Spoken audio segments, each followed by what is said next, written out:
Class 10 Math Chapter Introduction to Trigonometry.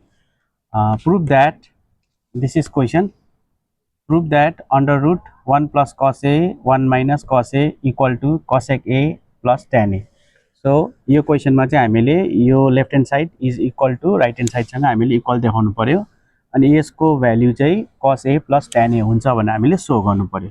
So म solve गर्न जाँदैछु। यहाँनिर पहिला लेफ्ट ह्यान्ड साइड लेख्छु यो 1 under root 1 plus cos A by 1 minus cos A। अब इसको बाद तपाईले यहाँ रेशनलाइजिङ लेख्नु पर्यो, रेशनलाइजिङ द डिनोमिनेटर। यो रेशनलाइजिङ द डिनोमिनेटर भनेको मतलब यसलाई रेशनलाइज गर्नु पर्यो। Under root 1 plus cos A by 1 minus cos A लेखेँ अन्त इन्टु गरेर तपाईको सेम यही यता कपी गर्नु पर्यो। तर यहाँ पोजिटिभ छ भने यहाँ नेगेटिभ, यहाँ नेगेटिभ छ भने चाहिँ यता पोजिटिभ लेख्नु। सो यहाँ नेगेटिभ छ, सो यसको जग्गामा positive 1 plus cos A। So यही चाहिँ माथि जान्छ फेरि 1 प्लस cos A, यो रुटमा आइहाल्छ तपाईको यसरी। सो अब फेरि अन्डर रुट हुन्छ तपाईको यहाँनिर 1 plus cos A 1 plus A दुईटा छ, त्यसकारण चाहिँ 1 प्लस cos A गरेर तपाईले यसै गरेर ब्र्याकेट होल ब्र्याकेट लगाइदिनुहोस्। त्यहाँदेखि डाउनमा फेरि 1 माइनस cos A अन्त 1 प्लस cos A छ। यो चाहिँ negative A minus B A plus B को फर्ममा छ। A माइनस B अन्त A प्लस B सँगै छ भने चाहिँ A square minus B square को फर्मुलामा लाग्छ। सो यही यो दुईटा चाहिँ यो फर्मेटमा छ अनि त्यसकारण चाहिँ यसको चाहिँ लेख्नुपर्छ हामीले यो 1 square minus cos square.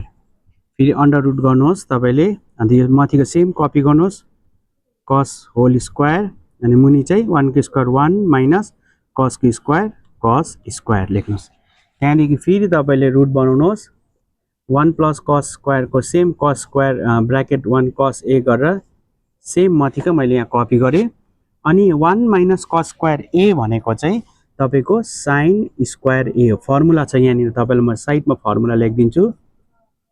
Formula चाहिँ 1 माइनस cos स्क्वायर थीटा को भ्यालु चाहिँ sin स्क्वायर थीटा हो। So 1 minus cos square A को भ्यालु चाहिँ sin स्क्वायर थीटा छ, यहाँ चाहिँ sin स्क्वायर A लेख्नु पर्यो। अब आफ्टर दिस यहाँ अड स्पेस छैन, म तपाईलाई यहाँ देखाउन जाँदैछु। सो अब यो के छ भने म यहाँबाट कपी गर्दैछु 1 प्लस cos A गरेर होल स्क्वायर गर्नुहोस् अनि यहाँ मुनि डाउनको sin square A same copy गरेको छु। अब तपाईले यसलाई यो रुट एउटै रुटमा छ, यो रुटलाई माथि पनि लेख्नुहोस् तल पनि लेख्नु यसरी 1 प्लस cos गरेर होल स्क्वायर अनि मुनि पनि रुटमा लेख्नुहोस् sin स्क्वायर यसो गरेर अलग अलग रुट छुट्यायो। अब यो तपाईले रुट अलग अलग छुट्याएपछि यो काटिहाल्छ 2 स्क्वायर, यो स्क्वायर रुट र यो स्क्वायर काटिन्छ, यसको पनि स्क्वायर रुट र यो 2 काटिन्छ। अब के बाँच्यो भने माथि चाहिँ 1 प्लस cos A अनि मुनि चाहिँ sin A। अब यसलाई स्प्लिट गर्नुहोस्, एउटै लाइनमा छ अन्त 1 र sin लेख्नुहोस् 1 बाई sin A प्लस अब cos A by sin A, cos A by sin A।